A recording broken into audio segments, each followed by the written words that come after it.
Bienvenidos, estimados auditores, teleescuchas que nos siguen a diario en la www.radiomiradordelgallo.cl. Radio Mirador del Gallo es una iniciativa del colectivo social y cultural del barrio San Eugenio que transmite por la 107.9 del dial FM para todos los vecinos de Santiago Centro. Además, por su plataforma web www.radiomiradordelgallo.cl.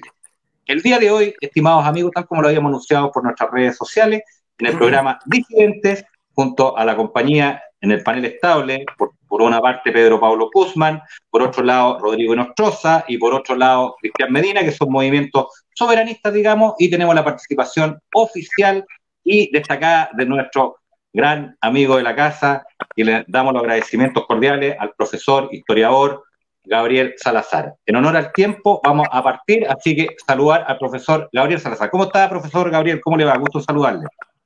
Bien, todavía estamos bien. ¿Todavía estamos bien, profesor? Un poco por la suma de años y un poco por el desarrollo de la pandemia. Estamos bien. Sí. Qué bueno, profesor. Sí. Perfecto. Profesor, vamos a entrar de lleno por los tiempos, digamos. Yo le habíamos en cierta medida planteado algunos temas sobre que tiene que decir en relación a la industrialización de este país. Específicamente, yo le voy a formular 3-4 preguntas, usted expone y después vamos, en la medida que el tiempo lo dé, a algunas pequeñas preguntas por parte de los panelistas. ¿Puede Chile transformarse en una potencia industrial, profesor? ¿Es Chile soberano? ¿Sigue Chile bajo un imperio económico extranjero? ¿Por qué la aristocracia librecambista se adjudicó los símbolos patrios? ¿Cuáles fueron los errores del intento industrial truncado hasta 1973? ¿Quién lo han pedido? ¿Fue Pinochet un patriota o fue un esbirro de los poderes económicos? Profesor Salazar, todo oído para escuchar su gran exposición. Bueno, fue un paquete de preguntas, ¿no? Un paquete de preguntas, pero por los tiempos. ¿Ah? Algunas se ensamblan y otras como que se desensamblan, ¿no? Pero exacto, trataremos de coger algún hilito conductor que nos conduzca a alguna parte, en la medida de lo posible. Bueno, yo creo que uno de los problemas más graves que ha tenido este país es que no ha tenido, como otros países, especialmente los europeos o los del hemisferio norte, un proceso de revolución industrial o de desarrollo industrial efectivo, ¿no? Carecemos en nuestra historia de un evento como ese, no hemos tenido una revolución industrial y en consecuencia no hemos tenido tampoco el desarrollo de una burguesía industrial, ¿no? Con todo lo que eso significó para los países europeos, especialmente del mundo occidental, ¿no? Lo que significó eso en términos de promover el desarrollo del país, la expansión de la economía del país, el desarrollo también de una hegemonía económica en torno al proceso industrial, en torno a la utilización de tecnología renovada, en lo que fue la hegemonía industrialista o capitalista, si ustedes quieren, en el mundo, en todo el mundo, ¿no? Desde el siglo XIX hasta gran parte del siglo XX, bueno, ya hasta el día de hoy, en varios aspectos también. Pero en Chile, al no tener esta revolución industrial y al no tener tampoco una política de Estado que se propusiera desarrollar este sector productivo en la economía del país e integrar a ese proyecto de industrialización y desarrollo a toda la sociedad chilena, es que hemos vivido 2 siglos de historia, ¿no? Con una clase social menos o muy débil, que es la burguesía industrial, ¿no? Con una incapacidad de generar internamente los procesos productivos que permitan expandir la economía hacia el mundo como un productor, no como un comprador, no como un importador, ¿no? Y esa es una yaya, podríamos decirlo así, en esos términos, un vacío que incluso nos llevó a vivir sin otra clase social menos, que la clase media productiva. No hemos tenido nunca clase media agraria, no hemos tenido una clase media minera, ¿no? Y no hemos tenido burguesía industrial. Entonces, si miramos en términos del desarrollo capitalista en el mundo, porque hay que reconocer que el capitalismo ha sido la locomotora que ha estado tirando el desarrollo, digamos, material del mundo desde hace varios siglos, ¿no? Y en ese sentido, nosotros, al no tener lo que comentábamos recién, y al carecer de ciertas clases sociales claves en el desarrollo de la economía productiva de un país, es que tenemos, ¿verdad?, problemas de arrastre, problemas históricos de arrastre graves, muy graves. Si hacemos un recuento rápido, porque tenemos poco tiempo, es bien importante recordar que en Chile han habido 3 movimientos industrializadores, 3 intentos realizados por distintos grupos sociales dentro del país para producir un desarrollo industrial sostenido y definitivo. Y estos 3 movimientos de industrialización han sido abortados, ¿no?, por la misma oligarquía dirigente, porque la oligarquía que dirigió este país desde don Diego Portales hasta el día de hoy ha sido una oligarquía o una clase capitalista mercantil, ¿no?, o mercantil financiera, no industrial, ¿no? Y todo el mundo sabe que el capitalismo no es en sí mismo homogéneo, porque en el fondo tiene una diversidad interior que de repente genera conflicto al interior mismo del capitalismo. Y una de estas diversidades importantes es esta bifurcación que ha vivido la historia económica del mundo entre una burguesía industrial con un capitalismo industrial que se extendió por el mundo, dominó el mundo, ¿no?, y una oligarquía y una burguesía mercantil financiera que no fue capaz de desarrollar la fuerza productiva, que acumuló dinero fácil, dinero líquido, en una élite y generó un gran subdesarrollo, podríamos decir, en el resto de la sociedad, generando una fisura interna en la sociedad que en este país estaba escociendo desde el siglo XIX hasta el mismísimo día de hoy. Una fue el movimiento industrial de los artesanos chilenos, que ocurrió entre 1830 y más o menos 1865, 1870. Ese movimiento masivo, denso, ¿no?, voluminoso, fue aplastado por la oligarquía mercantil comandada por el comerciante Diego Portales, ¿no?, y todos sus secuaces políticos, Manuel Montt, qué sé yo, etcétera, ¿no?, para favorecer al capitalismo industrial inglés, que a través de sus comerciantes llegó a Chile, se asentó en Chile, ¿eh?, y al favorecer a este conglomerado comercial extranjero instalado en Chile, hundió el proyecto industrializador de los artesanos. Ese fue lo primero. El segundo movimiento fue más poderoso todavía que el anterior, porque fue animado y gestionado por mecánicos e ingenieros extranjeros, que son los que venían cuando Chile importaba maquinaria, por ejemplo, para la minería, o importaba maquinaria para la agricultura, o maquinaria en general para el desarrollo productivo del país. Esa maquinaria importada, esa tecnología importada, llegaba a Chile con el ingeniero correspondiente, porque el ingeniero tenía que armar la máquina, mantenerla, cuidarla, hacerla funcionar, enseñarle a los obreros chilenos, a quien fuera, cómo se usaba ese material, ¿no? Y venían a Chile estos ingenieros con un salario, pero muy pronto se dieron cuenta que era mejor que ellos montaran aquí una industria, ¿no?, ellos mismos, y ganar por esa vía mucho más dinero que el salario de excepción que inclusive le pagaban a ellos. Por eso estos ingenieros, estos mecánicos extranjeros que llegaban junto con la maquinaria que se importaba, comenzaron a fundar fábricas modernas. Y Chile tuvo un gran desarrollo industrial entre 1870 aproximadamente y 1908. Fueron 30 años de una industrialización promovida por estos industriales extranjeros, que son los que fundaron después la SOFOFA.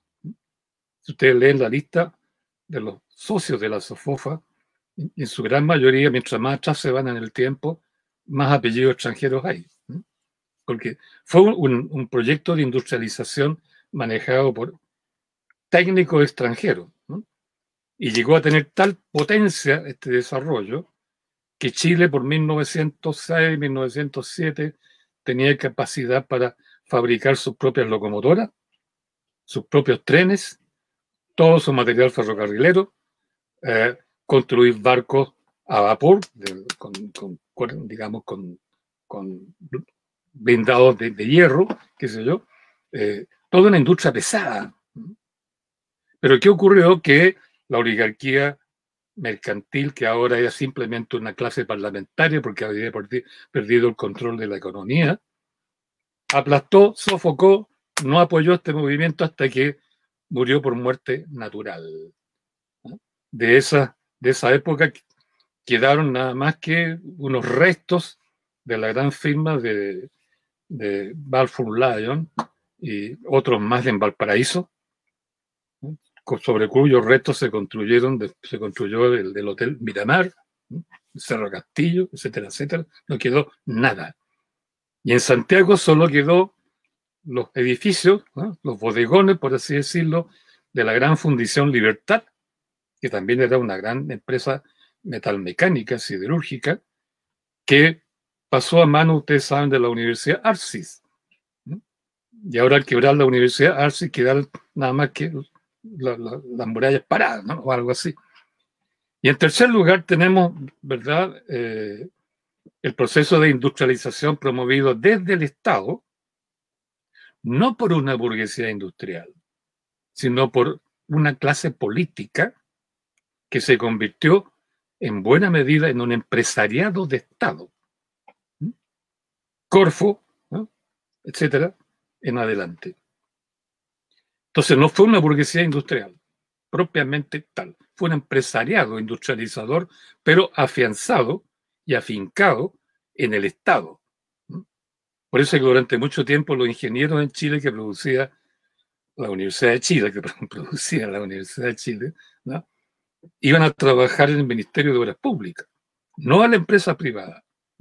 Entonces no es extraño que por varias vías, ¿verdad?, el Estado se convirtió en un Estado empresario. Y esta industrialización trabajó con el gran problema de que, por un lado, produjo mucho bien de consumo, pero no produjo bienes de capital, o sea, no produjo maquinaria, siguiendo la vieja, digamos, tendencia de los empresarios del siglo XIX, que eran extranjeros, que levantaban su fábrica, pero importaban la maquinaria, la tecnología desde Inglaterra, Estados Unidos, Alemania, qué sé yo, de distintas partes.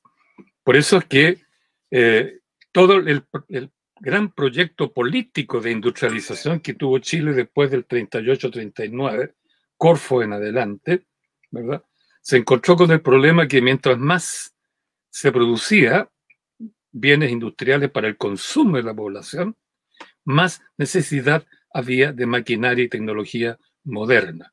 Pero esta ya no se producía en el país. Habían quebrado todas las grandes empresas metalúrgicas de la segunda industrialización.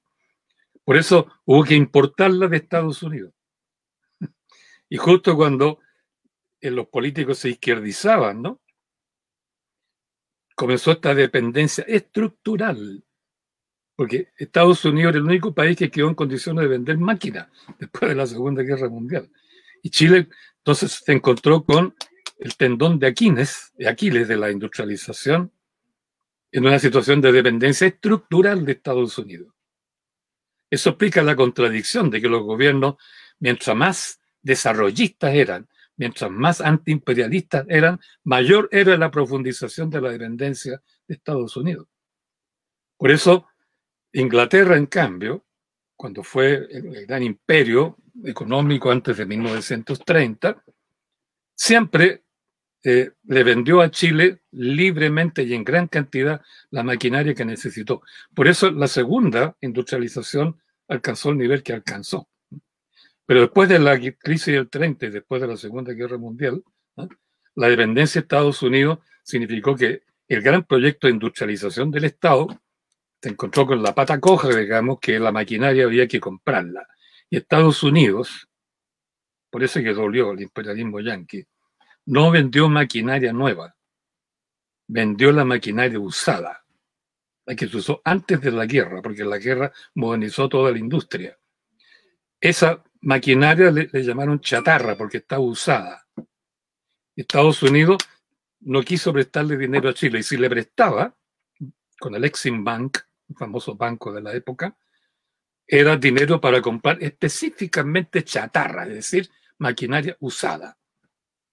Por esa razón, Chile entonces, con este gran proceso de industrialización, trabajó siempre con que el sector fundamental de la economía, que era la provisión, el abastecimiento de maquinaria, tecnología, fuerzas productivas, medios de producción, etcétera, fue deficitario.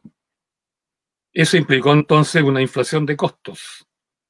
Y eso implicó entonces una inflación que fue récord mundial en esos años, ¿no? Recordemos que tuvimos siempre entre 30, 40, 50% de inflación anual en ese periodo. Llegamos a 300% en los años finales de Allende y a 500% en los años iniciales de la tiranía militar, digamos, ¿no? Que vino después. Entonces, por eso que la tercera industrialización en Chile también fracasó, por falta de visión de los planificadores, ¿no? Porque para ellos era más fácil, de alguna manera, participar en sociedades anónimas industriales donde ellos, estando en el Estado, podían ser directivos o socios, ¿no? Yo estudié eso en detalle. La mayoría de los políticos de ese periodo, junto con ser parlamentarios, eran directores de sociedades anónimas. Entonces era un empresariado de Estado, que por un lado era empresariado a través del Estado y por otro lado eran políticos en representación del pueblo, ¿no? Entonces habían ahí contradicciones enormes, ¿no? Pero lo más grave, a mi modo de ver, es que este proyecto de industrialización falló en el insumo fundamental, ¿no? Porque en Chile no se produjeron máquinas, no se ha producido innovación tecnológica productiva, ¿no? Productiva, ¿no? Yo una vez entrevisté a unos industriales importantes que no voy a nombrar, de la CEPAL me pidieron una consultoría sobre estos problemas, y yo entrevisté a varios de esos industriales y le pregunté a uno de ellos, ¿por qué ustedes, cuando hay que desarrollar la industria, producen toda clase de bienes de consumo, pero no instalan ninguna industria que produzca bienes de capital, excepto la CAP, ¿no es cierto?, que además produce hierro, no produce, digamos, maquinaria, ¿no? Y me dijo, no, ¿para qué? ¿Para qué vamos a montar en Chile fundiciones metalúrgicas, ¿no es cierto?, que generen la producción de maquinaria, herramientas, repuestos, qué sé yo qué? Porque me dijo, dice su frase para la posteridad, la tecnología, me dijo, se importa. Y lo dijo como quien dice, creo en Dios, ¿no? Poco menos, ¿no? Una actitud así de fe absoluta. La tecnología se importa, ¿no? Y ese ha sido el mal del capitalismo chileno. No tuvo revolución industrial, no intentó hacerla tampoco, y por tanto quedó dependiente de la tecnología, y por eso todos los empresarios, todos los políticos llegan a la misma conclusión, ¿eh? La tecnología se importa. Y claro, se importa cara cuando los países quieren venderla. Y Estados Unidos, digamos, fue muy reticente en vender tecnología a América Latina después de la Guerra Mundial. Por eso en el año 48 se realizó una conferencia panamericana en Bogotá, ¿no? Y ahí todos los cancilleres de América Latina, todos, le pidieron a Estados Unidos que le ayudara a todos los programas de industrialización. Todos los países estaban con estos programas de industrialización, cual más, cual menos. Y entonces le rogaron que uno les diera crédito, más o menos barato, como quien dice, para comprar maquinaria, y segundo, que le vendieran maquinaria moderna, digamos, actualizada, para implementar sus proyectos de industrialización. Y Estados Unidos, allí a través del secretario de Estado de la época, que era George Marshall, el mismo general que implementó el plan Marshall para reconstruir Europa, fue, pero brutalmente sarcástico. Y dijo muy en pocas palabras, ¿no? Estados Unidos ahora es la primera potencia mundial. Tiene que reconstruir Europa y tiene que enfrentar ahora el peligro, pasó el peligro alemán, ahora viene el peligro soviético. Por tanto, nuestro rol hoy día nos impide ser el tío Sam que ayuda a su hermanito de la América del Sur o Latinoamérica. Y agregó, ¿no? Ustedes tienen que copiar nuestro modelo de desarrollo, la iniciativa privada. Y así ustedes se pueden desarrollar solito a través de la economía de libre mercado y la iniciativa privada.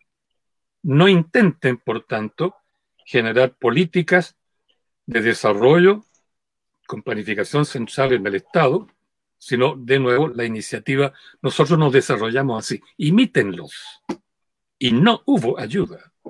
No hubo ayuda, ninguna. Siguió la venta de chatarra, siguieron los préstamos atados, ¿no es cierto?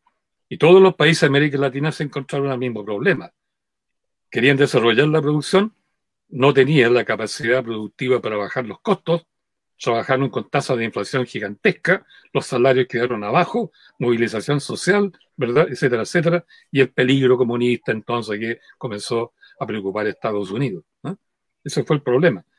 Entonces, por eso que la industrialización en Chile, lo que ustedes quieren, los industriales en Chile, ¿no?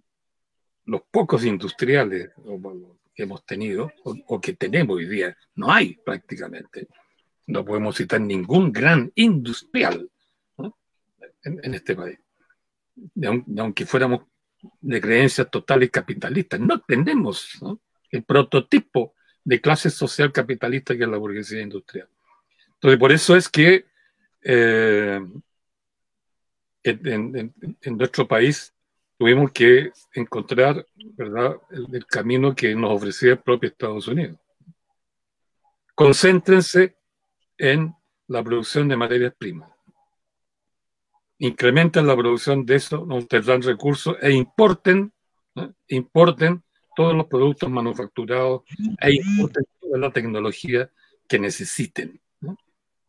Por eso es que el plan de la Universidad de Chicago y de la CIA y del Departamento de Estado fue que América Latina tenía que, de una u otra manera, construir un modelo liberal perfeccionado, ¿no?, en torno a un capital mercantil financiero, no industrial, ¿no?, perfeccionado al cubo. Y ese fue el diseño que se fue trabajando en los laboratorios de la Universidad de Chicago y un poco en la CIA, ¿no?, y que fue curiosamente distinto a los laboratorios del ¿cómo se llama?, del Inter-American College of Defense, ¿no?, que es donde iban a instruirse los militares de América Latina, los oficiales de los ejércitos de América Latina después del pacto que se hizo en 1947. Porque lo que se estudió en esos laboratorios militares era el juego de guerra. Y los juegos de guerra, ustedes saben, son miles de alternativas que se estudian con toda clase de detalle respecto de un enemigo potencial. Que sea real, claro. Ante Alemania, ok. Pero el peligro del comunismo, después de los años 50, no era real. Era ideológico. Y por eso es que en estas escuelas paramilitares se estudiaban a través de los juegos de guerra cómo ante el eventual ataque comunista había que reaccionar. Por eso es que los militares aprendieron en estos colegios que el peligro comunista, ¿no?, o el peligro internacional del comunismo, como le ponían ellos, era el problema central. Mientras que en la Universidad de Chicago estaba planteándose el problema, ¿cómo desarrollamos estos países dentro del modelo liberal, desechando todos los proyectos que tenían un carácter de planificación central desde el Estado, ¿sí?, o nacional desarrollista, o socialdemócrata, o populista, como quiera que, o qué sé yo, del bloque socialista, o incluso del movimiento nacional socialista alemán, ¿no?, o de la revolución Meiji en Japón, ¿no?, en todos los cuales el Estado fue el planificador central, pero no para favorecer a pequeños señores que querían enriquecerse, como fue el caso de Chile, ¿no?, sino para planificar el desarrollo del conjunto del país, ¿no? Entonces, por eso es que, para desgracia de los chilenos, hubo un desacuerdo inicial, por lo menos, entre lo que aprendían unos en la Universidad de Chicago y lo que aprendían otros en la Inter-American College, ¿no? Etcétera. Y por eso es que finalmente triunfa en Chile el modelo de los Chicago Boys, que es el mismo modelo neoliberal purificado, perfeccionado al cubo, ¿no? Reconstruido y planificado con todos los recursos imaginables, militares y económicos, ¿no? Para demostrarle al mundo que el modelo neoliberal también podía generar desarrollo productivo industrial e integración social, ¿no? También, ¿no? Y ese modelo había que demostrarle al mundo, porque Estados Unidos quedó prácticamente solo después de la Segunda Guerra Mundial durante 20 o 30 años, porque toda Europa se volvió socialdemócrata. La Unión Soviética siguió con su proyecto de socialismo de Estado, ¿no? China también, el sudeste asiático trabajó su desarrollo con presencia del Estado. América Latina, populista. Estados Unidos quedó solo. Y la gran acusación de todos estos países al modelo liberal era que generaba subdesarrollo y no desarrollo en los países del tercer mundo. Entonces, todo esto conspiró para que finalmente triunfara en Chile, impuesto desde Estados Unidos, a través de Chicago Boys y el Inter-American College, el modelito neoliberal que de frente asumió que no había para qué desarrollar la industria en Chile, porque bastaba perfeccionar el modelo primario exportador, el modelo primario importador, ¿no? Y lograr ahí un equilibrio y un desarrollo sobre la base del consumismo individual, con ayuda de un crédito desaforado, que se entrega por miles, ¿verdad? Pero que aplica tasa usurera de interés, ¿no? Por eso es que finalmente llegamos al día de hoy y podemos decir, como siempre, no tenemos industria, ¿no? Tenemos malls, tenemos shopping centers, tenemos strip centers, ¿no? Tenemos por todas partes negocios, tiendas, mercancías, ¿no? Incluso los economistas cambiaron hasta el concepto mismo de desarrollo. Ya no es el desarrollo productivo, como se planteó en todos estos países entre 1920 y 1980. Hoy día no es el desarrollo productivo, es simplemente el desarrollo de la actividad económica. Y la actividad económica incluye fundamentalmente las transacciones comerciales, compra-venta, ¿eh? Compra-venta, cosa que nunca antes se había hecho. Se medía antes el producto bruto, ahora se mide la actividad bruta, que incluye el comercio, incluye la especulación. Entonces, claro, con este tipo consumista, ¿verdad?, que arregló al país para que, etcétera, pudiera tener importaciones de todo tipo, especialmente la tecnología esta que estamos usando aquí ahorita mismo, ¿no? Frenó todo intento, olvidamos, ¿no? Se desindustrializó el país, porque lo que había logrado, sumado el intento industrializador de 1910 con el de 1940, 50, 60, etcétera, ¿eh? Lo que había logrado con eso fue desinflado, ¿no?, después de 1973, ¿no? Hemos visto morir, ¿no es cierto?, Bellavista Tomé. Hemos visto morir a Yarur. Hemos visto morir a, ¿cómo se llama?, la compañía de azúcar de Viña del Mar, ¿no?, etcétera, y así sucesivamente. La industria del calzado, la industria textil, todo, ¿eh? El 95% de lo que consumimos es importado, ¿no?, al día de hoy. Bueno, es una gran pregunta. Intenté resumir la importancia que tuvo en Chile esto. Perdón a lo largo de la respuesta. Yo no doy respuestas ideológicas, ¿no?, ni teóricas.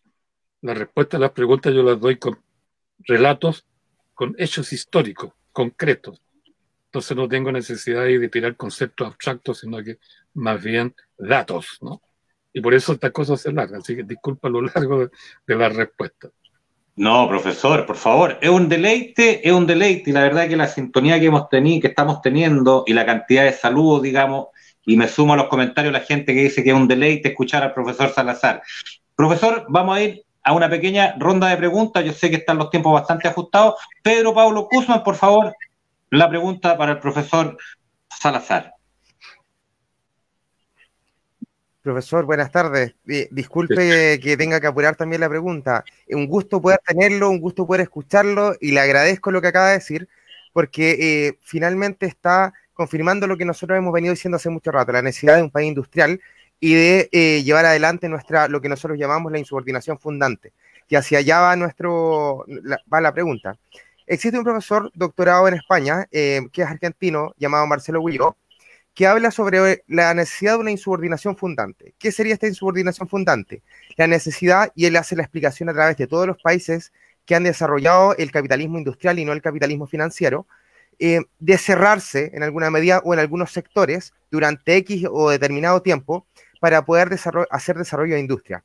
Nosotros hemos planteado como movimiento soberanista, nacionalista real, no, por favor, no piense en el nacionalismo de los guasos quincheros, sino en el nacionalismo real, en esta idea como la de Mario Góngora, en crear esta protección a los recursos naturales, a la industrialización del cobre, del litio. ¿Cree usted que entendiendo que ahora ya no existe un solo gendarme universal que es Estados Unidos, que existen otros productores de capital, de maquinaria, de capital real, la posibilidad de crear nuestra propia insubordinación fundante y de transformar a Chile en una potencia industrial en el litio, en el cobre y en todos sus derivados?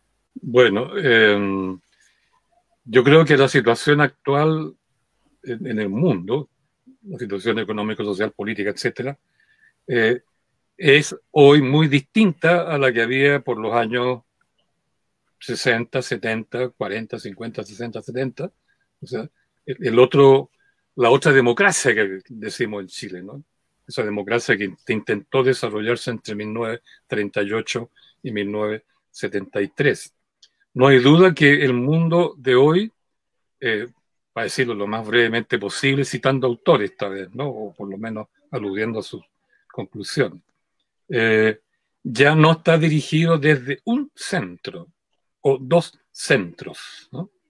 Porque durante mucho tiempo, desde que estalló la revolución industrial, el mundo fue hegemonizado desde el centro que era Inglaterra. Porque Inglaterra pudo construir el imperio económico más grande que ha existido en la historia, 29 millones de kilómetros cuadrados tenía eso, ¿no? En su momento de gloria. Y con una hegemonía además que no fue militarizada, no fueron invadiendo países.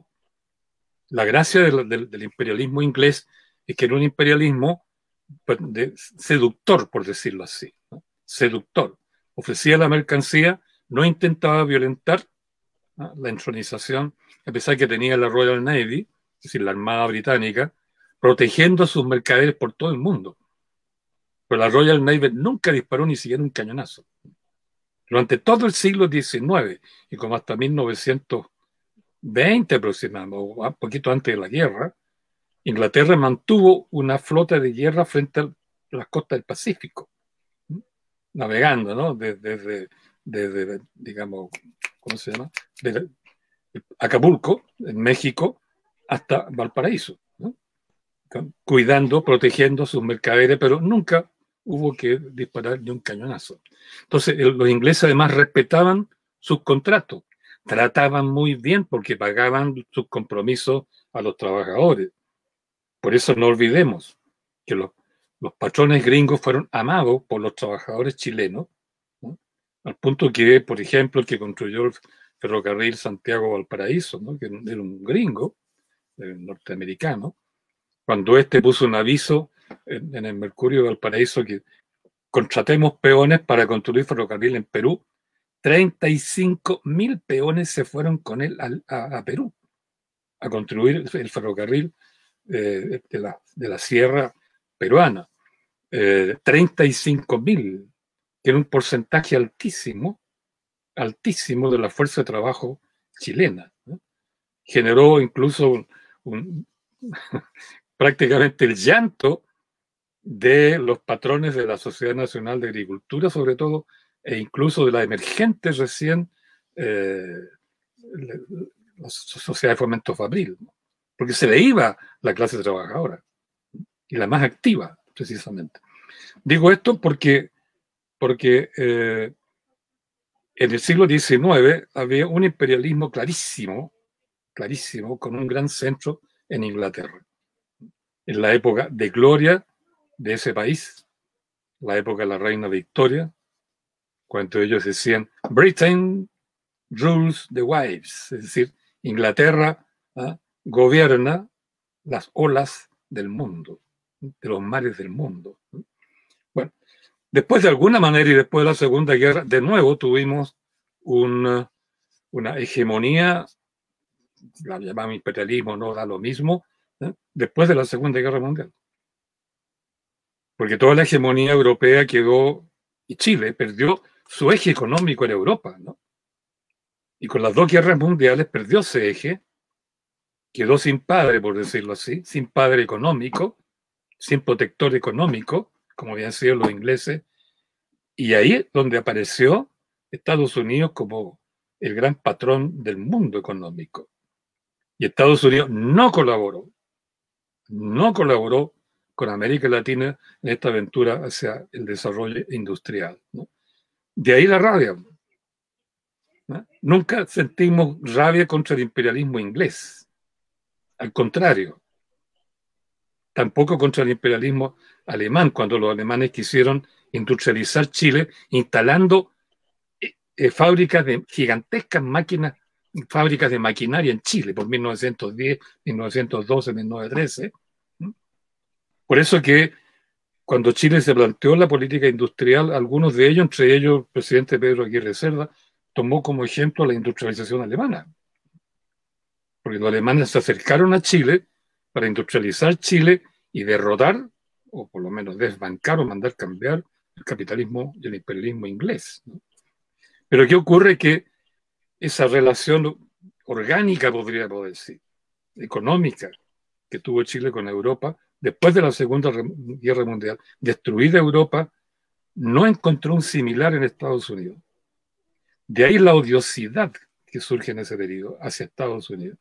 De ahí la configuración del concepto imperialismo, con todo lo que contiene ese concepto, en esa época por lo menos, de odiosidad, ¿no? Yankee go home, ¿no? Eso estaba escrito en todas las calles, ¿no? Yo estaba chiquitito cuando leí esos letreros. Todo ese mundo, por tanto, en que el imperialismo era, bueno, existía, pero no se resentía como el inglés. Y existió y se resintió con Estados Unidos, ¿verdad? Después de 1982, de la revolución neoliberal que se extendió por el mundo, que es una materia para otro tipo de análisis, cambia. Porque ya no es un mundo que tiene un eje de dominación central. Ahora, todos los estudiosos de este problema están de acuerdo que hoy día el mundo está viviendo un policentrismo hegemónico. Estados Unidos pretende seguir siendo. Se autoarrogó el título de gendarme de los procesos de desarrollo del mercado, digamos, del mercado neoliberal. Pero en estricto rigor, ¿no? El sudeste asiático, Japón, el sudeste asiático, China, tiene una tasa de desarrollo y de capacidad de innovación tecnológica mayor que Estados Unidos. Hoy día está clarito el conflicto de Estados Unidos-China. Pero por otro lado, la Unión Soviética, Europa Occidental, también, ¿no? Ejercen una hegemonía lateral, digamos, muy significativa. Y lo mismo podemos decir de la India, en muchos aspectos, ¿no? Y otros países también. Pero por eso es que el mundo neoliberal se caracteriza porque es policentrista. De ahí que es una esfera, ¿no? Es un mundo, es un globo. De ahí la globalización que domina. Y esta dominación es distinta porque no, digamos, no tiene cabeza visible. Trump quisiera hacer la cabeza visible, pero hacer ridículo. Hacer ridículo, ¿no? Y así otros también. No es tiempo para grandes caudillos. como ocurrió en esa medida. Ya no es tiempo ni para Stalin, ni para Hitler, ni para Perón, ni para Mussolini, ni siquiera para Fidel Castro, tampoco para Chávez. Hoy día el poder como que sea, lo dicen los postmodernistas, los filósofos postmodernistas, ¿no? El poder hoy día es una nube, igual que el ciberespacio, es una nube. Y domina por partículas, no domina por un centro central. Nos domina, por ejemplo, a través del consumo. El apetito consumista no se siente en un poder central, uno lo siente dentro de uno. Entonces, como decía este filósofo francés, ¿no? Se me escapa el nombre en este momento, el poder es como un éter, hoy, que se nos mete dentro, y está en todas partes, se nos mete dentro y nos gobierna desde dentro. Por eso es que hoy día no se habla tanto de imperialismo brutal como fue en Estados Unidos después de la Segunda Guerra, sino más bien de la gobernanza que ha establecido la economía de mercado en todas partes, y a lo que llaman globalización. Y la globalización obviamente exige que los países, por decisión propia, no por imposición material o armada, se desnacionalicen por opción propia. Entonces hoy día la forma de dominación, el nuevo imperialismo, podríamos decir, el nuevo imperialismo, no es un imperialismo con un centro abusivo, es un imperialismo que se ha globalizado, que es una suerte de ciberespacio que opera a través de opciones individuales de consumo y opera a través de opciones desnacionalizadoras de los países mismos en pro de la globalización. Por eso es que en Chile los gobiernos de la concertación, digamos, ¿no? O sea, los países, los partidos de centro, su política de seguridad nacional consistió en tratar de convencer a los militares para que en conjunto, asociados a la clase política civil y la clase política militar, ¿no?, juntos se incorporaran fluidamente a la globalización, lo que significó revisar el concepto de nación, nacionalismo, ¿no? Entonces, más bien hoy día, defender la nación es defender la globalización, porque el país está dentro de la globalización. Entonces, por eso es que el concepto de imperialismo al día de hoy es muy distinto al de otras épocas, es realmente postmoderno, es decir, no es un centro que domina brutalmente, es más bien una nube que nos intoxica, por decirlo así, ¿no?, desde adentro, y nos hace tomar decisiones en contra nuestra, ¿eh?, sin que lo notemos. Y esto explica entonces lo que usted tal vez llama, que yo no conocía el concepto, de esta rebelión fundante, no sé cómo la llamaron, ¿no? Claro que la movilización del 18 de octubre quedó clarito, ¿no? Todos los sectores de ciudadanía se rebelan, y se rebelan contra un sistema que no es solo el neoliberal, es el sistema que se viene arrastrando en Chile desde 1830, por tal y en adelante, que es el mismo, que es la dominación de la oligarquía mercantil, ¿no? Y esta rebelión, por primera vez en Chile, es una rebelión que quiere ir más allá de la protesta, aunque la protesta es mayor que la propuesta al día de hoy.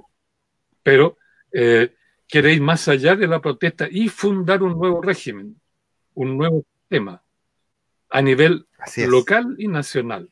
El problema es que, estamos de acuerdo, vamos en ese camino, la rebelión ciudadana, el ejercicio de la soberanía popular para construir un nuevo sistema. El problema es que no sabemos cómo tiene que ser ese nuevo sistema, ni tampoco sabemos bien cómo vamos a organizar una asamblea constituyente para llegar a ese sistema.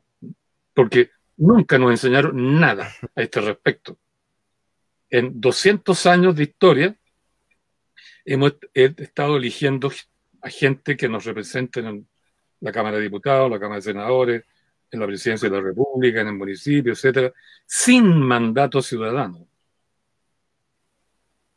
Y al elegirlos sin mandato ciudadano, ellos quieren libertad de acción para hacer lo que quieran. Y al hacer lo que quieran, no nos representan. Crisis de representatividad. Y si uno siente esa crisis de representatividad y siente que no representan, y hoy día el 96% de los chilenos cree que no nos representan, entonces surge la necesidad de autorrepresentarse. Y ahí surge el sentimiento soberano. Yo creo que estamos en eso. Perfecto. Cristian Medina. Oye, yo tendría que estar... Sí, cortito, Cristian, porque el profesor ya tiene que irse casi a otro enlace. Sí. Estás muteado, Cristian, estás muteado. Ya, ahora sí. Don Gabriel, buenas noches, espero que se acuerde de mí. Yo estuve en su casa y lamentablemente tuve algunos problemas técnicos en la entrevista que le realicé. Qué bueno que esté con nosotros primero que todo. Bueno, quisiera ir al grano. ¿Qué va a pasar con este proceso constituyente que está absolutamente viciado, según creemos nosotros? Porque nosotros creemos que lo que necesita nuestro país es una asamblea constituyente. ¿Qué piensa usted de esta cocina que realizaron los partidos políticos con respecto a la convención mixta y convención constitucional reflejada en la ley 21.200? Precisamente artículo 135 que dice que no se va a poder recuperar no se va a poder recuperar los recursos naturales porque está todo amarrado a tratado de libre comercio. ¿Qué opina usted de esta cocina que realizaron los partidos? Bueno, simplemente tratando de ser un poco telegráfico para terminar luego mi participación por el otro compromiso que tengo. Esto es producto de que a nosotros nos quitaron la posibilidad de deliberar como ciudadanos y producir mandatos soberanos, ¿ah?, que les endilgamos, les aplicamos a nuestros representantes. Porque nuestros representantes debieran ser ejecutores de nuestros mandatos. Pero en 200 años, desde Portal hasta el día de hoy, hay que agradecerle este magnífico, feo favor que nos hizo Portales. Estamos eligiendo gente como nuestros representantes sin mandato. Porque ellos más bien nos prometen cosas. Entonces, en lugar de ejercer un mandato, estamos eligiendo entre promesas. E individualmente. Yo voy a votar solito como un individuo en una cámara secreta donde hago una rayita que nadie vea, ¿no?, que se convierte en un número, no en una idea, en un número, y que después otros interpretan a su pinta o como sea. Esta soberanía a la que fuimos reducidos se basa en el hecho de que hemos estado 200 años eligiendo y vamos a elegir de nuevo para la Asamblea Constitucional, para la Convención Constitucional, gente sin mandato. Sin mandato. Porque vamos a elegir este gallo, por ejemplo, yo creo un tal abogado de Derecho Constitucional. Me parece bien. Voy a votar por él para que entre. Pero no le doy un mandato, lo elijo para que él desarrolle lo que quiera dentro de la Asamblea, con la Convención Constitucional. Entonces, ese es el problema. Entonces, cuando hemos estado 200 años eligiendo gente sin mandato, no ejecutante de nuestro mandato, creamos las condiciones, o mejor dicho, ellos se dieron las condiciones a sí mismos de convertirse en clase política.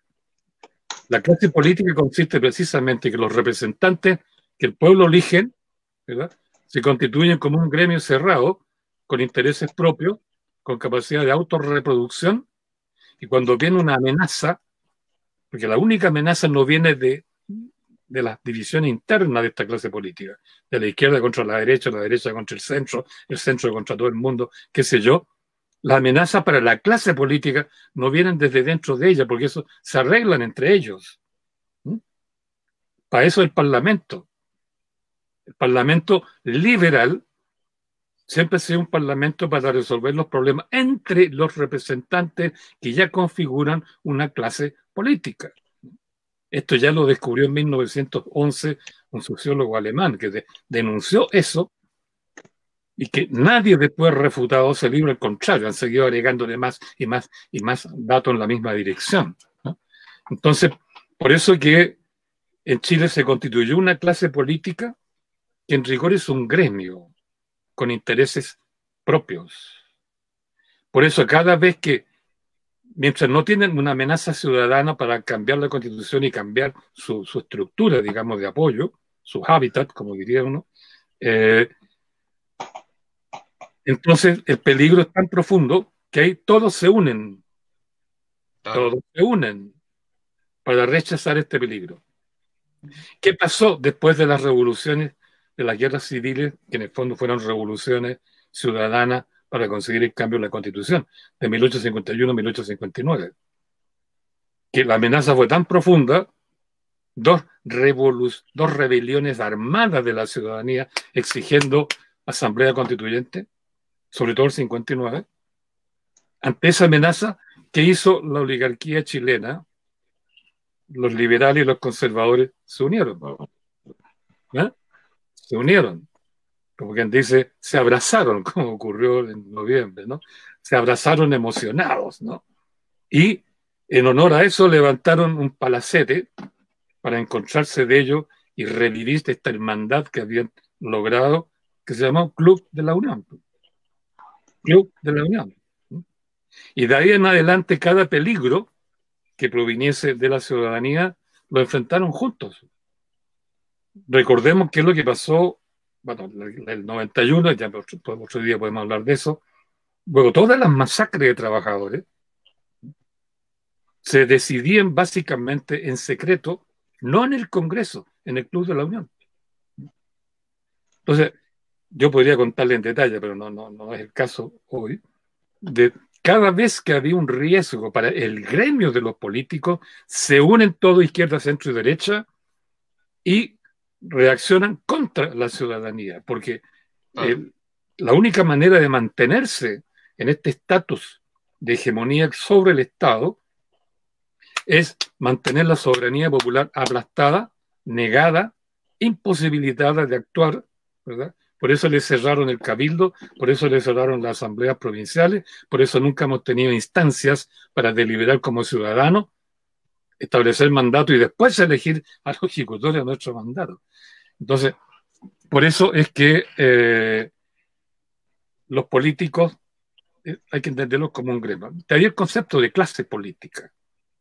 Y la clase política, mientras más se, digamos, acera, se consolida en el control del Estado y de todos los procesos políticos que desembocan en el Estado, más se desarrolla lo que llamamos crisis de representatividad, que se suma a una crisis de legitimidad.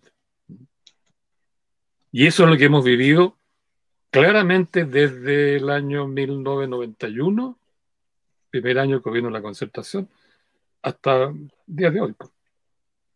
Yo le he seguido la pista, ¿no? Porque el año 1991, numerosas encuestas, especialmente el Programa Naciones Unidas para el Desarrollo, el PNUD, revelaron que ya el 91, como quien dice, el año 1, después que la alegría llegó, ¿no?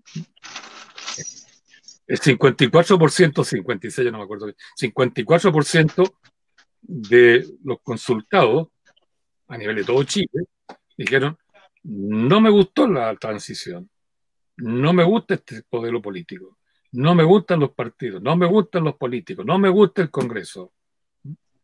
Y justamente la única entidad que respetaban pues estos años era el Cuerpo de Carabineros, ¿no? Que tenía la puntuación más alta. Y esa cantidad, el año 1 de la Concertación, ¿no?, que podríamos llamar la nueva democracia, ya más de la mitad de los chilenos estaba contra el sistema. Yo le seguí la pista a todas las encuestas similares hasta la última que conocí fue el 2017, perdón. Y en ese año llegaban ya al 93-92%. Y el año pasado, noviembre, llegamos al 94-95% de rechazo. Esta es una crisis de representación gigantesca. Gigantesca. Grave porque además se ha arrastrado por años, por décadas. Cuando hay una crisis de representación de este porte, los sociólogos podrían decir: esta es una crisis terminal. Es necesario cambiar el sistema. Es necesario que surja una asamblea constituyente. Estamos pues en ese caso. Entonces yo creo que los políticos y los partidos políticos hace mucho tiempo que están en crisis, ¿no? La denuncia sistemática la hizo, repito, un sociólogo alemán en 1911. Nadie lo ha refutado. Ningún cientista político ni sociólogo ha refutado a este señor Robert Michels, que era alemán pero tenía un nombre inglés. Nada, todo lo contrario. Hay una montaña de conclusiones científicas en contra de las clases políticas y los partidos que están implicados dentro de ellas. Entonces, nuestro problema es gigantesco, ¿no?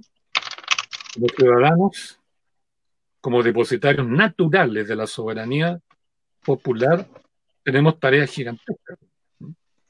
De alguna manera, volver a ser soberanos, ¿ya?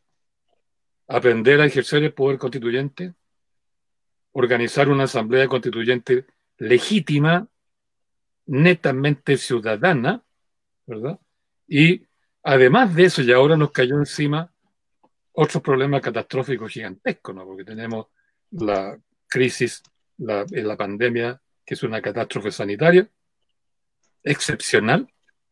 Se nos viene encima la crisis climática, que es una catástrofe natural gigantesca. Tenemos además la crisis económica que viene vinculada con la pandémica. Tenemos la crisis constituyente. Hay gigantescos problemas, unos de arrastre, otros contemporáneos, otros postmodernos, qué sé yo qué, que hay que resolver y que evidentemente un gobierno que representa muy mal a la ciudadanía, como lo que hemos tenido, no quiero especificar a ninguno en especial, no pueden enfrentar tareas de este porte. Las tareas, los problemas de este porte, o las hace el pueblo reunido para ejercer una voluntad soberana, o no hay nada, ¿no? No hay nada. Porque son tareas gigantescas que solamente un pueblo en plena deliberación consigo mismo puede ejercer, digamos, proponer las soluciones y los mandatos necesarios para resolverlo. No es cuestión de intereses privados, no es cuestión de ley, no es cuestión de, ¿verdad?, la legalidad del ejercicio de tal o cual autoridad. Es cuestión de que todos como comunidad, las comunidades son locales, no son nacionales, es imposible que un país entero se reúna en una asamblea, ¿no? Son locales y no nacionales, tienen que entrar en acción para poder asumir con legitimidad, que es muy importante, y con la ciencia que emana de la deliberación popular, ¿no?, o ciudadana, puede encontrar, digamos, allí las propuestas y la capacidad y el poder legítimo para lograr los resultados que todos queremos. Y hasta ahí llego yo, maestro, voy a tener que partir, llegar muy tarde a la otra reunión. Perfecto, vamos de todas maneras, profesor, vamos a coordinar después por interno, de tal manera de tener un poco más de espacio con su persona. Así que lo liberamos, profesor Gabriel Salazar, sabemos que eran 40 minutos y ya vamos cerca de la hora. Muchas gracias, don Gabriel Salazar. Nosotros nos vamos a quedar por interno para cerrar el programa, de acuerdo, digamos, las ideas que fueron puestas por el profesor historiador Gabriel Salazar. Profesor, muchas gracias. Que estén muy bien todos ustedes, cuídense mucho. Gracias, profesor. Sí, bueno, la verdad que el profesor efectivamente contaba con 40 minutos, no, digamos, lo explayamos, el profesor, bueno, escuchar al profesor es un deleite, la verdad que sí, pues así que vamos a coordinar nuevamente otro programa con el profesor Gabriel Salazar, en la que puede ser más extenso, en otro horario, así que eso, pues así que Pedro Pablo Cumas, vamos a las ideas finales, redondeando de acuerdo a la exposición del profesor Gabriel Salazar. A ver, yo creo que lo que ha dicho el profesor Salazar es gravitante para el futuro de Chile, porque finalmente todos llegamos a las mismas conclusiones. La necesidad de nuestra propia insubordinación fundante, de decir de aquí en adelante nosotros nos transformamos en un país industrializado. Esa es la primera etapa, lo primero que comentó, y creo que eso es irrefutable. Es más, nosotros nos comprometemos desde ya a hacerle llegar el libro Insubordinación Fundante del profesor Marcelo Guyó, que está justamente abogando esto para todos los países de Iberoamérica. Ese es uno de los compromisos. Y fíjense en esto, lo que él dice en la segunda parte de su exposición. No sé si me leen. Lucha de clases del siglo XXI, el señor globalista contra el siervo nacional populista. ¿Por qué dice esto el señor Diego Fusaro, asesor de Matteo Salvini de la Lega, del primer ministro de Italia? Porque llegó el momento de enfrentarse a las élites económico, globales, políticas a nivel mundial. Es la hora de insubordinarnos contra este poder que nos ha mantenido la bota sobre la cabeza desde que el tiempo es tiempo, y en el caso de Chile por lo menos hace 200 años.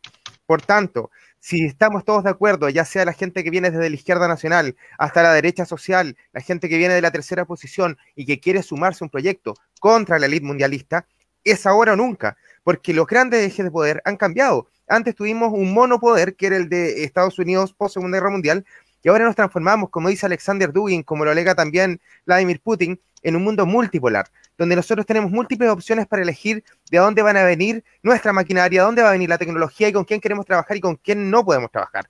Por tanto, es el ahora o nunca de nuestra nación, y este puede ser el mediodía de nuestro pueblo, dejar de ser un país del tercer mundo y transformarnos una vez por todas en lo que siempre hemos merecido, un país industrial y con dignidad real. No se trata de ponerle Plaza Dignidad a la Plaza Italia, se trata esencialmente de arrebatarles el poder a nuestros enemigos, que son los que hoy día nos gobiernan, y los que nos gobiernan, que son financiados por una casta que no tiene patria, no tiene suelo, no tiene arraigo de ninguna clase, y su único amor es por el dinero, donde no reconoce su amor por la tierra, su amor por la bandera y su amor por su propia gente. Si nosotros le arrebatamos el poder, les quitamos lo que lo que siempre hemos merecido, créanme que Chile va a ser otro, y ya va a ser así, y este es un vaticino del futuro, lo vamos a lograr, porque nos estamos poniendo todos juntos en el mismo bando.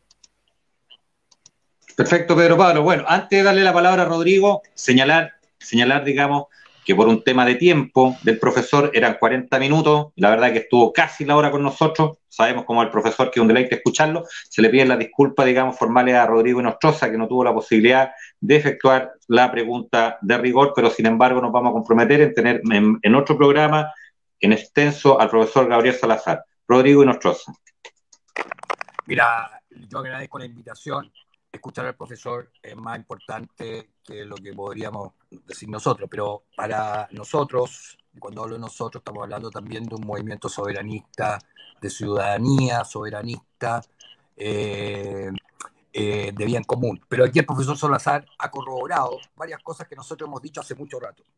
Nosotros planteamos desde un inicio y hace mucho rato que la dicotomía en el planeta es globalistas, financieros, especuladores, versus soberanistas de producción real, y nosotros le sumamos y bien común. Eso ya queda claro, el profesor Salazar lo ha establecido así, y el diagnóstico del país indica que eso es lo que se juega de aquí en adelante en Chile, no, sabiendo que está instalado full el neoliberalismo de Milton Friedman a petición, un modelo escrito a petición de la CIA para saquear los países. Es una cosa importante. Lo otro importante es que el profesor Salazar reconoce como interlocutores válidos a movimientos políticos.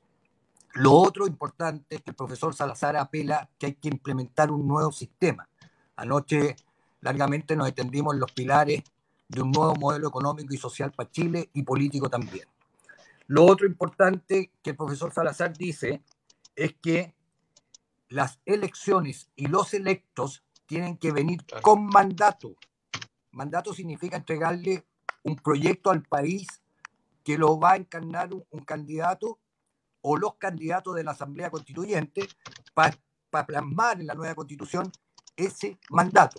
Entonces, es claro que la Asamblea Constituyente, que se tendrá que establecer después de este tongo en el próximo gobierno, es una Asamblea Constituyente elegida con mandato, porque no existiría de otra forma un mandato si no elegía, porque a lo mejor van a haber diferencias dentro de los que son opositores al globalismo. Por lo tanto, nosotros aspiramos a que sea él un representante, dado que tiene clarísimo el tema de la industrialización pendiente para Chile, las riquezas naturales.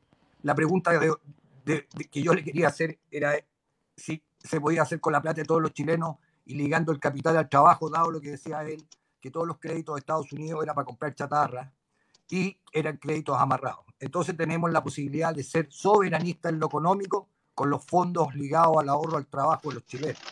Y finalmente la otra pregunta que me hubiera gustado hacerle, pero él ya se abrió a un programa para, me imagino yo, desarrollar ese mandato, ese proyecto. Y la otra pregunta clave para el profesor hubiera sido ¿en qué situación y estatus está la asesoría que está haciendo a los militares chilenos que, tal como lo dijo él, en el pasado las Fuerzas Armadas fueron utilizadas contra este enemigo interno, digamos, cualquiera que haya sido. Habló del comunismo hasta el nacionalsocialismo y los nacionalistas, y empezó a delinear a todo el mundo que estuviera contra el modelo liberal a ultranza de Estados Unidos. Por lo tanto, hubiera sido muy interesante que el profesor nos diga cómo está esa asesoría a las Fuerzas Armadas chilenas que fueron arrastradas al neoliberalismo, a esta aventura política durante la dictadura. Yo me siento satisfecho, agradezco la invitación, siempre un espacio republicano y democrático como esta emisora, y ojalá se nos dé la oportunidad ahora de desarrollar con él ese proyecto político, y en la medida que estemos de acuerdo, lo cual no dudo, dado las señales que entrega el profesor Salazar y que compartimos acá todos, de la urgencia, necesidad de industrializar a Chile, poder saber si él está disponible para erguirlo con un liderazgo a esta Asamblea Constituyente. Le agradezco a la radio y disponible para estar presente en donde consideren que somos un aporte. Mira, Rodrigo, sí, tomado el guante, yo lo que sugiero, antes de darle la palabra a Cristian Medina, es que entre los tres movimientos, Movimiento Social Patriota, Chile Digno y Soberanistas por el Bien Común, establezcan una pauta, la hacen llegar para hacérsela llegar al profesor y de inmediato, digamos, establecer otro desarrollo, otro conversatorio, porque la verdad que quedamos con gusto a poco, la verdad que escuchar al profesor es un deleite. Así que, tiro el guante, ahí está, recójanlo. Exactamente, y una idea, exacto, la hacen llegar lo más pronto posible, de tal manera de consensúen ustedes y la hacen llegar para establecer otra salida al aire con el profesor Gabriel Salazar. Cristian Medina.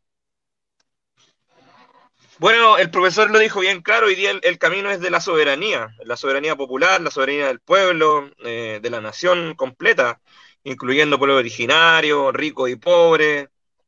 Tenemos que ser capaces de buscar un modelo que nos permita desarrollarnos como país de una vez por todas.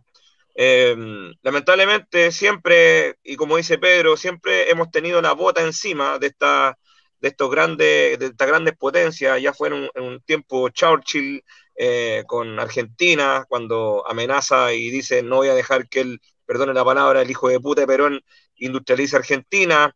Ya pasó con Nixon cuando Allende nacionaliza el cobre.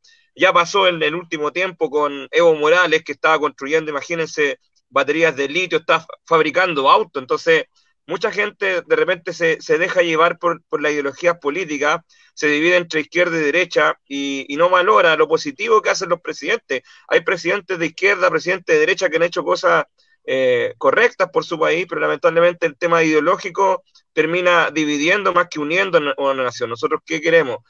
Buscar el camino de la unidad nacional, que nosotros seamos capaces de ver el futuro en conjunto con nuestros compatriotas, incluyendo nuestros pueblos originarios. Y bueno, lo dijo bien claro Gabriel, y al menos este streaming que le sirva mucho a la gente, que sepa que este proceso constituyente es un gran engaño, independiente que a lo mejor sí podemos avanzar en algunas cosas. Por eso nosotros vamos a votar a prueba. Ahora, con respecto al tema del voto 2, hay que ser bien sincero, es una cocina los partidos políticos. Yo lo dejé ahí bien claro con el tema de la pregunta, y Gabriel contestó lo que al menos nosotros pensamos. Como dice también Rodrigo, acá lo más importante es el proyecto político, acá, y que el mandato, o sea, si el día de mañana ponemos algún presidente de la República, algún diputado, algún senador, este representante de la ciudadanía, porque eso es lo que es, tiene que ir con un mandato.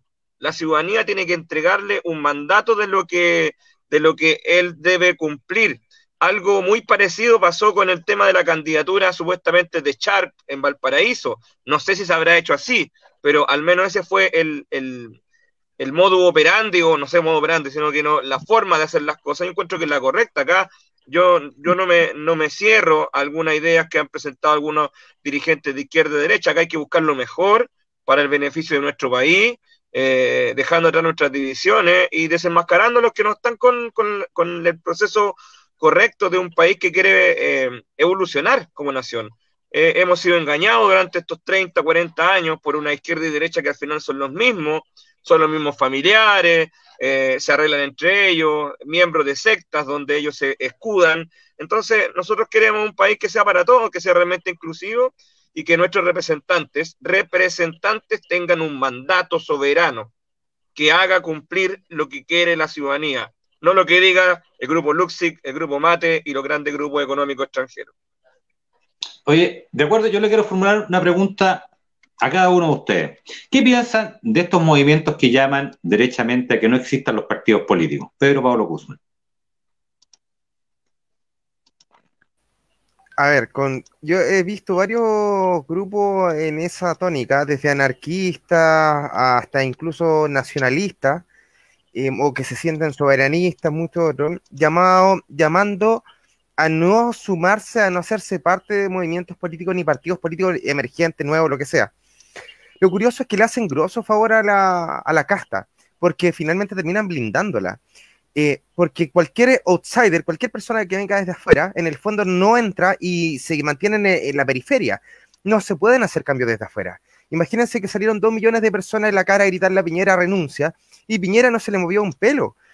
Salió la gente, quemó la mitad del país, ya sea que uno esté criticándolo o apoyándolo. A mí no me parece quemar obviamente las cuestiones que le pertenecen a la propia gente, y no hubo ningún cambio, ninguno. Entonces, ¿cuál es la única forma? ¿Cuál es el único modelo, la única manera en la cual nosotros eventualmente podríamos llegar a hacer alguna transformación? Es sumándonos, haciéndonos parte y haciéndole una grieta a este gran dique que es la casta política. Hacerlo desde afuera es o una maldad o una ingenuidad. No hay nada más entre medio. O eres muy ingenuo porque crees esencialmente que las cosas las puedes cambiar a través de un canal de YouTube, a través de un grito en la calle o una pancarta, o eventualmente eres una persona muy mala que quiere mantener las cosas como están. Para mí no hay nada más entre medio. Perfecto, Pedro. Rodrigo Nostroza. Le voy a contestar esa pregunta y a quienes están incentivando, tratando de inmovilizar a los chilenos que están pensando justamente en lo que pide el profesor Salazar, que es desarrollar un proyecto, un sistema. Lo voy a contestar con las mismas preguntas con la misma respuesta que dio el profesor Salazar en su venida anterior a la radio en un programa de Democracia Directa. Él dijo, desde la historia, lo vuelvo a repetir, él desde la historia nos enseñó que históricamente en Chile todas las demandas políticas nacían desde las asambleas territoriales.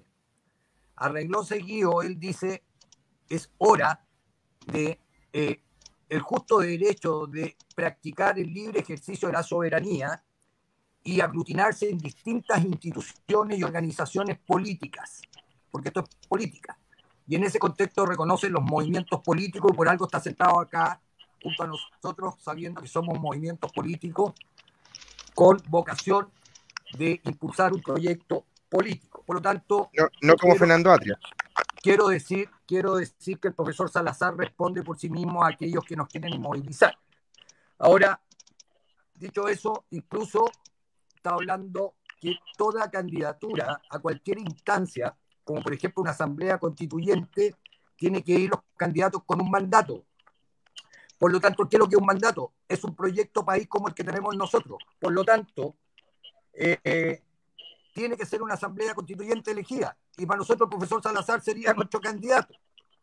Más aún que en la práctica de la democracia y en la función, como nosotros definimos la práctica de la democracia, estamos por fomentar y fortalecer las asambleas territoriales de base, que es el contacto directo con un gobierno, aplicando los sistemas tecnológicos que existan para estar en constante contacto, pero además le sumamos lo vinculante y lo revocatorio. Por lo tanto, creo que es demasiado obtuso negarle lo que dice el profesor Salazar, que el legítimo ejercicio de libertad de practicar la soberanía a través de cualquier organización, y yo llamo a los chilenos a aglutinarse en movimientos políticos. Estamos en el siglo XXI, por eso que él habla desde la historia y se recoge eso para plasmarlo en un sistema democrático. El resto, el análisis es muy fácil. Generalmente hay mucha gente que se esconde desde la antipolítica, en esas trincheras de la apolítica, para inmovilizar un proceso democrático, soberano, para plantear un proyecto país. Perfecto, Rodrigo Nostroza. Cristian Medina. Bueno, respaldar lo que acabo de decir recién. Es súper importante el tema de... Hay un micrófono. Ahí sí. Bueno, lo que decía recién. Lo del mandato es súper importante, que si vamos a tener un candidato presidencial o candidato a alcalde, candidato a diputado, tienen que ir con un mandato, o sea, con el proyecto clarito y lo que quiere la ciudadanía. Lo que pasa es que eso es lo que es el soberanismo en realidad, pues la gente de repente cree que soberanismo es solamente fronteras, no, soberanía es nosotros, los chilenos, decidir cómo queremos nuestro país, cómo lo soñamos. Sí, yo creo que desde chicos nosotros nos preguntamos, pero ¿cómo una cañería de cobre viene desde afuera y nosotros tenemos cobre acá, pero de sobra? Entonces no podemos entender cómo nosotros no tenemos industria nacional. Tenemos que levantar industria nacional. Estos partidos políticos de izquierda y derecha todos sirven órdenes, ya lo hemos visto con el tema de la pandemia, todos órdenes de la OMS, siguen protocolos, siguen órdenes del Fondo Monetario Internacional que nos pasa plata supuestamente y nos dicen en qué lo tenemos que gastar. No, pues eso no es ser soberano. Ser soberano es tomar las decisiones nosotros. ¿Qué queremos para nuestro país? ¿Con quiénes negociamos? ¿Con quiénes no? No tenemos por qué seguir permitiendo que nos pongan la bota encima. Así que bueno, bastante contento y te agradezco la invitación hoy día, Jorge, porque si bien nuestro programa en los días jueves, al menos yo me siento bastante honrado porque haya sido capaz de invitarnos a este streaming junto con Gabriel Salazar. Y bueno, comentarle a algunas personas que ya que estamos en todo este tema de la pandemia, la próxima semana vamos a estar con 2 médicos chilenos que van a ser, ya el tercero, porque el primero lo planteó Jorge, que van a salir en contra de la falsa pandemia. Así que ahí vamos a estar en contacto con Jorge y la idea es hacer un programa en conjunto también. Así que bueno, muchas gracias por habernos invitado y bueno, un saludo también a los muchachos. Perfecto. Dicho eso, estimados amigos, despedir el programa de hoy, que fue un programa especial de Disidentes, junto a la participación, a lo menos una hora, estuvo el profesor Gabriel Salazar, con el compromiso de estar nuevamente con el programa Disidente. Despedir la presencia de Pedro Pablo Guzmán, del Movimiento Social Patriota, de Rodrigo Inostroza, de Soberanistas por el Bien Común, y finalmente de Cristian Medina, del Movimiento Chile Digno, y darle un agradecimiento especial a Mario, por otro lado, que ha estado compartiendo este video en las redes sociales, que hemos tenido una audiencia pero inmensa, y por otro lado, saludar la figura de Alejandro Correa, que es la persona en los mandos técnicos, que es la persona que en el fondo hace posible que esto se pueda llevar a cabo. Decirle a nuestros amigos que en la www.radiomiradordelgallo.cl se ha creado un link donde nuestros amigos pueden efectuar sus aportes para que este medio alternativo se pueda seguir manteniendo en el aire con la parrilla de programas que hemos tenido hasta la fecha. Ahí está el link que lo acaba de señalar Alejandro Correa. Dicho eso, despedirnos y vernos el próximo jueves en otro programa de Disidente a las 22:15 horas. Muchas gracias, buenas noches. ¡Viva Chile!